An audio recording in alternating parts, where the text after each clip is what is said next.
800 kg de déchets économisés. Bien entendu, c'est la performance réalisée l'an dernier par le Repair Café de Verrières-le-Buisson dans l'Essonne qui reprend du service cette année. Catherine Gall, qui gère le Repair Café, nous explique son fonctionnement et surtout l'objectif environnemental. Elle répond au micro d'Antoine Boitel. Écoutez. Alors, un Repair Café, c'est un endroit où se rencontrent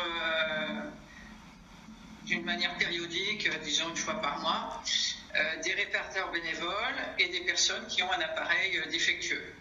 Donc, on les fait se rencontrer dans un lieu et le réparateur essaye d'expliquer à la personne qui apporte son appareil, essaye de le faire réparer, mais quand c'est un petit peu technique, il lui répare.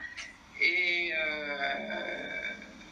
c'est comme ça que ça se passe. Le concept, en fait, ça a été inventé par une Hollandaise en 2003, donc c'est il y a déjà 20 ans, pour pouvoir effectivement sauvegarder les ressources de la planète, les ressources en matière surtout, mais c'est surtout sur les ressources matières que le concept du Repair Café fonctionne bien.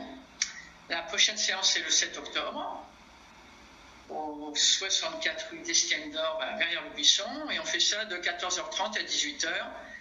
Donc les personnes viennent et on les prend les unes après les autres. Il y a une douzaine de réparateurs bénévoles qui attendent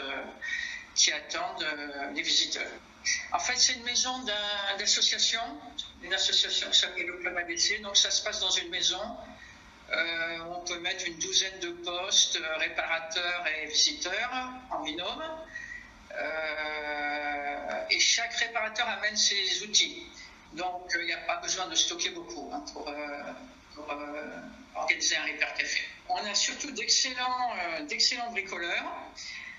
Généralement, il y a deux populations, ceux qui réparent bien l'électromécanique, c'est-à-dire en gros les grille-pains, les cafetières, les sèche-cheveux, et puis ceux qui réparent bien tout ce qui est un peu informatique ou électronique, TV, ordinateur, imprimante.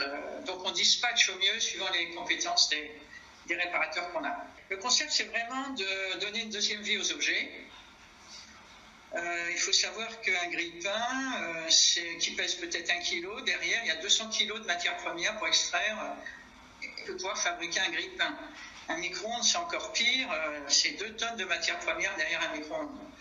Donc, ce qu'on essaye, c'est sauver les matières premières de notre planète, quoi. Donc, au bout d'une saison de Repair Café, sur notre Repair Café, à notre modeste échelle, on a réparé 1 tonne d'appareils. Voilà, alors on fait tout ce qui tient dans un bras, c'est-à-dire on ne prend pas les machines à laver, on ne prend pas les réfrigérateurs, on prend des objets qui tiennent dans une main, dans 2 mains. Donc vous l'avez compris, si vous avez un appareil détérioré qui tient dans les bras, rendez-vous samedi de 14h30 à 18h au relais 64 rue d'Estienne-d'Orbe à Verrières-le-Buisson. Allez, on poursuit avec cette bonne nouvelle.